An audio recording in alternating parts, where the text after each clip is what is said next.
அனைவருக்கும் வணக்கம். நான் தமிழரசி பாலமுருகன். இந்த பதிவை பார்த்துட்டு இருக்கக்கூடிய பெண்கள் அனைவரும் தயவு செய்து இந்த பதிவை கடைசி வரைக்கும் பாருங்க. நீங்க கடைசி வரைக்கும் பார்த்தீங்கன்னா தான் நம்ம எந்த விஷயத்த சொல்ல வரோம், ஏன் இந்த விஷயத்த நாளைக்கு நம்ம அவசியம் செய்யணும் அப்படிங்கிற முழு கருத்தும் நீங்க தெரிஞ்சுக்க முடியும். அதுக்கு முன்னாடி காமாட்சி தாயே போற்றி அப்படிங்கிறத கமெண்ட் செக்ஷன்ல எல்லாருமே டைப் பண்ணிடுங்க. ஏன்னு கேட்டிங்கன்னா, நாளைக்கு பெண்கள் எந்த ஒரு சக்தியை, பெண் சக்தியை வழிபடணும் அப்படின்னு கேட்டிங்கன்னா, காஞ்சி காமாட்சி தாயாரை தான் நம்ம எல்லாருமே வழிபடணும்.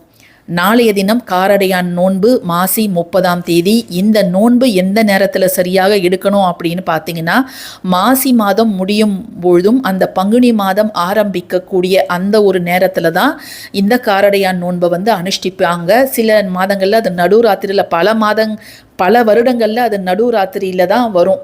பட் அந்த நடுராத்திரியில் நம்மளால் நோன்பெல்லாம் கடைபிடிக்க முடியாது. அப்படிங்கிறதால தான் நம்ம முன்கூட்டியே அந்த விரத முறைகளை பின்பற்றலாம் அப்படின்னு நம்ம சொல்கிறோம். நாளைக்கு கூட மாலை நேரம் 6:30 8:30 மணி வரைக்கும் ரொம்ப ரொம்ப நல்ல நேரம். பொதுவாக தாலி கயிறை நம்ம சூரியன் மறைஞ்சதுக்கப்புறம் மாற்றக்கூடாது அப்படிங்கிறது தான் ஐதீகம். பட் இருந்தாலும் நாளைய தினம் அதற்கு விதிவிலக்கு. நீங்கள் 6:30 8:30 மணி வரைக்கும் கூட மாற்றிக்கலாம். நீங்கள் நோன்பு அனுஷ்டித்தாலும் சரி, அனுஷ்டிக்காவிட்டாலும் சரி, சரடு, அந்த மாங்கல்ய சரடு மாற்றணும் அப்படின்னு நினச்சிங்கன்னா நீங்கள் தாராளமாக அந்த நேரத்தில் மாற்றி கொள்ளலாம். இந்த சத்யவான் சாவித்ரி கதை நம்ம எல்லாருக்குமே தெரிஞ்சிருக்கும். இன்றைக்கி காலையில் போட்ட பதிவிலையும் அந்த கதையை நான் சொல்லியிருந்தேன்.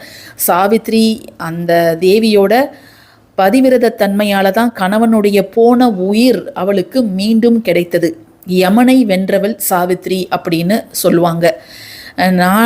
அந்த சாவித்ரி கௌரி அம்மனோ காமாட்சி அம்மனோ யாரை வேணாலும் நம்ம எடுத்துக்கலாம். அதனால தான் இந்த நோன்புக்கு பெயர் கௌரி நோன்பு, மாங்கல்ய நோன்பு, மாங்கல்ய விரதம் அப்படின்னு பல பெயர்கள் இதற்கு இருக்கின்றது.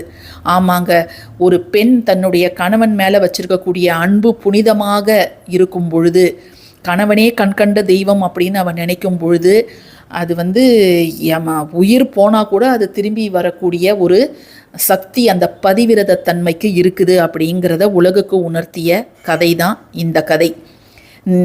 கமெண்ட் செக்ஷனில் நேற்றே ஒருத்தவங்க சொல்லியிருந்தாங்க, இதை மாதிரி பெண்கள் தங்களுடைய கணவர் நல்லா இருக்கணும்னு பல பூஜைகள் விரதங்கள் இருக்கிறாங்க.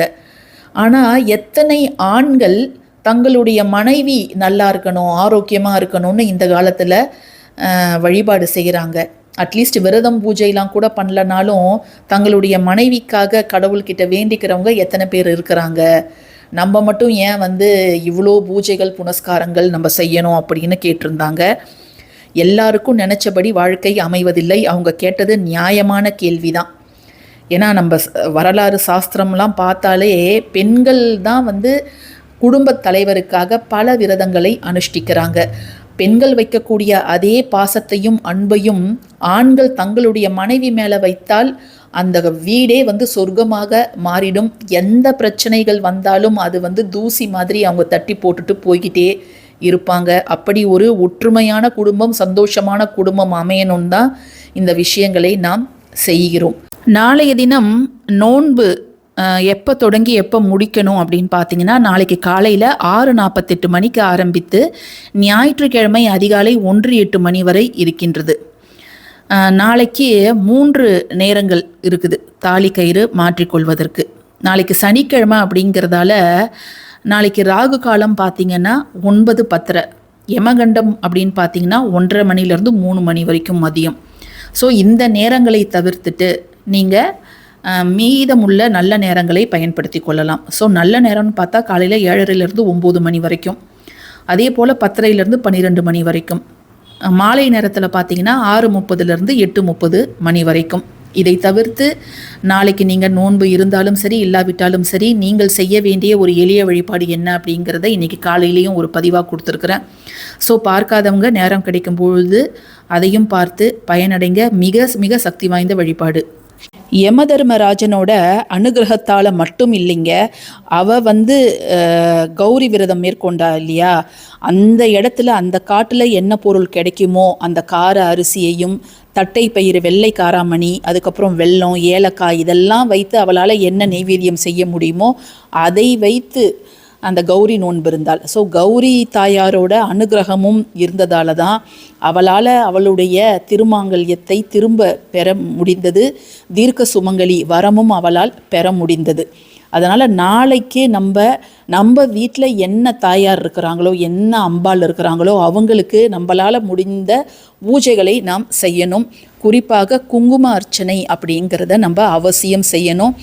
உங்கள் வீட்டில் சிலை இல்லைன்னா கூட பரவாயில்ல, ஏதாவது ஒரு படம் இருக்கும், காமாட்சியோ மீனாட்சியோ இல்லை வாராகி அன்னையோ அல்லது அன்னபூரணி தாயார் சிலை தான் இருக்குது நிறைய பேர் சொல்லியிருக்கிறாங்க. நீங்கள் அன்னபூரணி தாயாருக்கும் நீங்கள் செய்யலாம். ஏன்னா நம்ம சாப்பிட்ற உயிர் வாழ்வதற்கு தேவையான சாப்பாடை நமக்கு வழங்கக்கூடியது அன்னபூரணி தாயார் தான். அன்னலக்ஷ்மியாக நமக்கு உணவு வழங்குகிறாங்க. ஸோ அவங்களுக்கும் நீங்கள் அர்ச்சனை செய்யலாம்.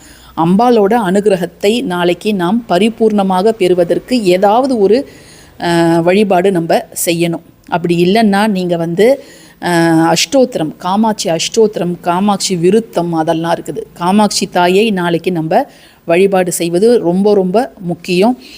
நாளைக்கு நம்ம நீங்கள் நோன்பு இருந்தாலும் இல்லாவிட்டாலும், அல்லது சரடு நான் இப்போ தான் சமீபத்தில் மாற்றினா நாளைக்கு நான் மாற்றலை அப்படின்னா கூட நீங்கள் உங்களுக்கு தெரிந்த ஒரு 3 சுமங்கலிகளோ அல்லது 5 சுமங்கலிகளையோ உங்கள் வீட்டுக்கு கூப்பிடலாம்.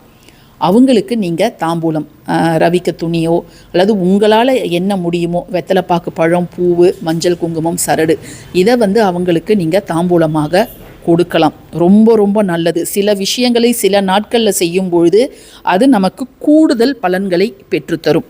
சரி, இப்போது நம்ம அரிசி பானையில் என்ன வைக்கணும் அப்படின்னு பார்த்தோன்னா, நம்ம சில பேருக்கு அவங்க நினச்ச மாதிரி 3 பேர் வருவாங்க, இல்லை 5 பேர் வருவாங்க.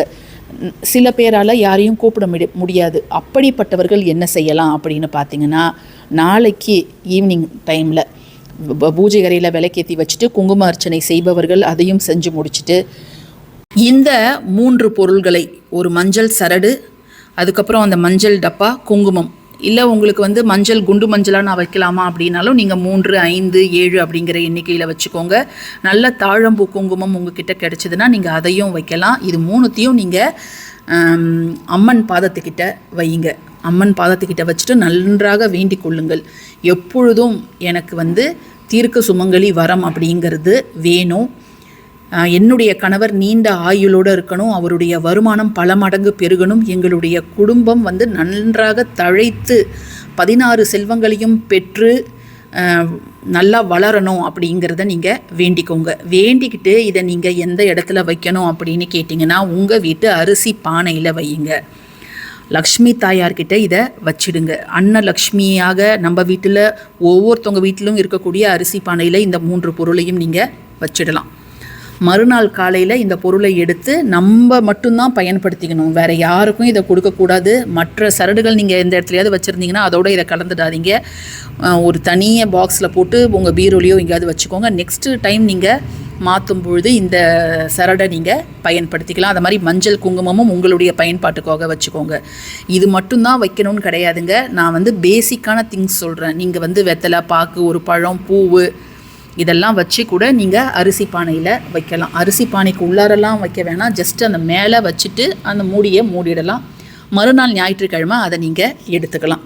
ஸோ இந்த பதிவு உங்களுக்கு பயனுள்ள பதிவாக இருக்கும்னு நான் நினைக்கிறேன். பயனுள்ள பதிவாக இருந்துச்சுன்னா கட்டாயமாக லைக் பண்ணுங்கள், ஷேர் பண்ணுங்கள், நம்ம சேனலுக்கு சப்ஸ்கிரைப் பண்ணுங்கள். தேங்க்யூ ஃபார் வாட்சிங் திஸ் வீடியோ. நன்றி.